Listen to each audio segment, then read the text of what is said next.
Hi.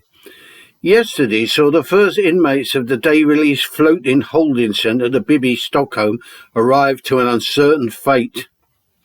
Also, as a harebrained alternative to the equally ludicrous Rwanda scheme, Home Secretary Cruella Braverman is suggesting Ascension Island in the remote Atlantic as an alternative. Stephen Kinnock, Labour Shadow Immigration Minister, has said a Labour government will continue to use floating barges, ex-military bases, to detain or house illegals. Both parties of the duopoly have no real solutions to all this, only sound bites, inefficient, inhuman stunts, all of which are distractions. The amount of illegals here are minuscule compared to the legal entries, most of whom are middle-class professionals, students, workers employed on legal slave labour contracts. A significant amount are wealthy speculators welcomed with open arms by our corrupt government and system. They are simply the parasitic rich, so that's all right then, no other explanation required.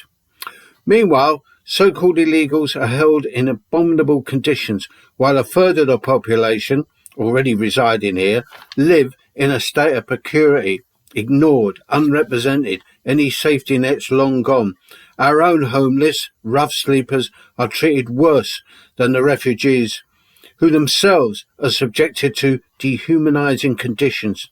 Still, is it any wonder that they regard the illegals as somewhat pampered and given preference, thus building up resentment, perpetuating the divide and rule ruling class strategy? Government, opposition have no solutions, only sound bites and slogans, crank ideas. The refugee problem, along with the housing, education, the National Health Service, are unsolvable problems under present conditions, created, maintained by our present feudal capitalist system, which makes you wonder, what is the actual point of government apart from control and keeping the status quo? Answers lay outside this fossilised straitjacket that is leading the world to economic, nuclear and ecological disaster. Bye.